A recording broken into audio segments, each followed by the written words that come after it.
Welcome back to Dollar Bin Digs, where I find cheap drum and bass on vinyl.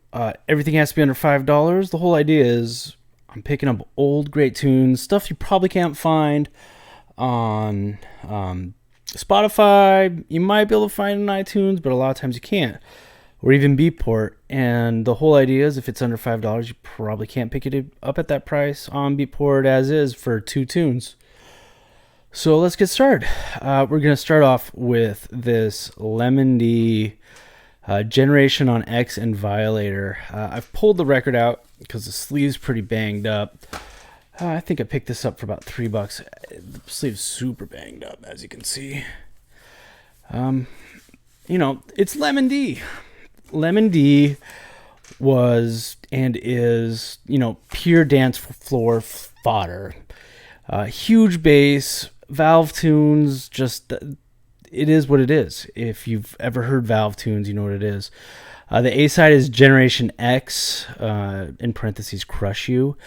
This tune is, you can tell, is very heavily influenced by the Prodigy, kind of a yelly, rappy, sing-songy vocal on this one. It's all right. It's a little cheesy. It's not my favorite. I like the B side much better, which is called Violator. It's still a little cheesy, but it's got massive bass, and that's what you want from a Valve sound. It's dance floor fodder, but in a good way. I'm excited I got this one for just a couple bucks. Next, if you guys watched my previous videos, you might recognize Spirit and the Puzzle Box series. After my first video I did of these Dollar Bin Digs, I decided I really want to pick up the last one. The whole LP was so-so. And this one was clearly the hardest. The third part was the hardest one to find. I did find it for $5, which is like the limit of what I'm trying to do for these video series. And the reason why is because Siren, the A side of this, is a massive tune. It actually is very much in the style of Valve or Lemon D and Dillinger. Huge 808 bass, just it pounds your head out. It was a pretty big tune. This was a tune that you probably heard out if you went out to clubs. It's great. The B-side's a little bit more of like a liquid roller, build up slowly type of tune. It's pretty unremarkable. I mean, it's all about the A-side on this one. $5 for this. Still to this day, can't pick it up on Spotify or anything like that. Well worth $5. If you're interested in buying cheap vinyl, pick this up. Next is Alpha Omega on Advanced. So I picked this up mostly because it was on Advanced. You'll see as I continue to do this series that I have a fair amount of vinyl from Advanced, and a lot of it's pretty budget.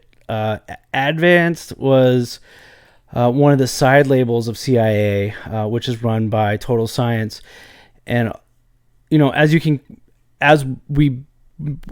look through the discography of Advanced, you'll notice it's kind of like, at the time, up-and-coming artists or like friends of Total Science, while CIA was more focused on like real club banger stuff. It's a little bit more experimental. These tunes usually weren't quite as big as stuff that was on CIA, but overall, I like the label. And if you've followed Total Science's career over the years, you know that it has had its ups and downs, and it's gone through trends and it has morphed in sound. And Advanced and CIA, the labels, have done that also. This came out in the early 2000s. I kind of have a soft spot for Alpha Omega. He was someone I used to interact with online a lot. He's a super nice guy. Definitely has produced some of the great tunes in drum and bass. It was a huge guy with the Reinforced crew. Has so many releases. Unfortunately, a lot of his tunes are not that good, and I want to like them. One of my all-time favorite tunes is by him. But it's called Decade 808, and it's on the Thermal label. but these tunes are not that good. I want to like these, but they're not that good. I don't know if it's the vinyl pressing or if it's the mix down, but both these songs are muddy. The bass isn't that great. They sound busy. And by busy, I just mean like there's too much stuff going on and it just becomes a muddled mess. Bad Vibe. So the first song is called Bad Vibe and the second song is called Dubstep. I picked it up partially wanting to hear dubstep. I didn't even listen to it before I picked it up. I kind of want to know if this was maybe like an impetus of dubstep. This came out in 2003, which is like right as grime was turning into dubstep. Stuff like Big Apple Records was just starting around that time. So I want to see if it possibly could have influenced like the name dubstep for that genre of music. I don't think it did.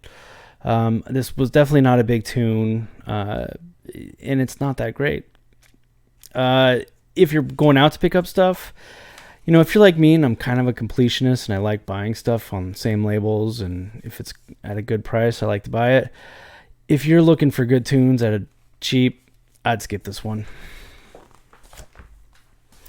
Next, we have Splitting Atoms by... Splitting Atoms is the artist, and the song is called Bulletproof Monk or Bone Crusher.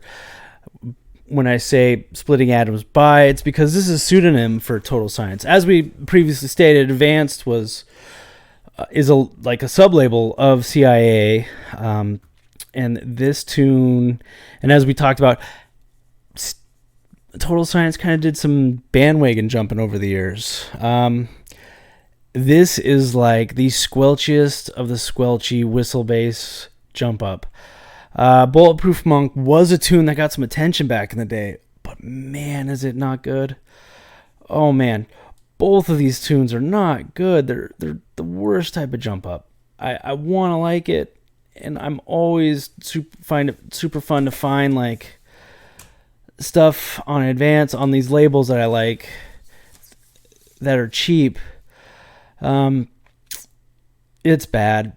It got some attention, like I said, so you may have even heard Bulletproof Monk, but in my opinion, the Bone Crusher, the B-side's the better tune. It's still cheesy though. Once again, if you're into jump up, I am not. Pick it up. But if you're trying to avoid jump up, don't get this one. Last but not least, we have Stratgy on Bare Necessities. So I got to admit, I've seen Bare Necessities as a label for a while, and for whatever reason, I think I had it mixed up with a different label that was from the late 2000s. That was a pure jump up label, and I absolutely hated anything I heard on it, so I'd always kept avoiding it. But when I saw Stratgy, I was like, oh, Stratgy, the amazing producer that releases stuff on Exit all the time, and some other great labels like 1985, Alex Prez's label. So it was super cheap. I think this was like $1.50. And it's obviously was budgeted at a different time because the label on there says $4.99. So I was looking through Discogs, and it turns out that Stratgy is just a full-on pseudonym for Aquasky. Aquasky released a lot of drum and bass throughout the 90s into the 2000s. They also were quite known for their breakbeats. In fact, they're probably more famous for their breakbeats than their drum and bass, but they did release a ton of drum and bass, and a lot of it's pretty good. They definitely haven't like stayed in the known spectrum of producers these days. In fact, I don't even know what they're up to. I should have looked at that up. But this tune's actually pretty fun. Both of them are like rollers. They build up as they're going along. And phase 3, the A side, it builds up with these like kind of fun synths.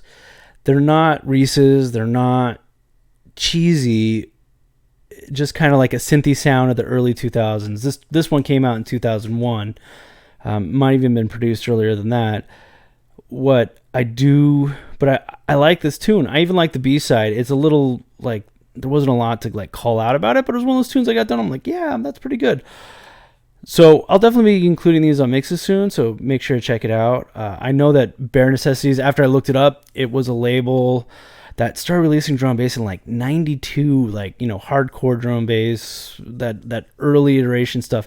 It had early releases, like super early releases from Optical and Foul Play and a couple other artists that I was like, oh, I'm going to keep an eye out for these because I bet you they're going for budget prices. And you might be able to find some really good tunes. In fact, I had a couple things on my want list from like the Jungle days, you know, the 94 90 through 96 stuff that I'm always looking out for. So I'm definitely going to look, when I see this label, I'm going to spend more time and look for it. Anyways, let me know what you think. As always, signing off.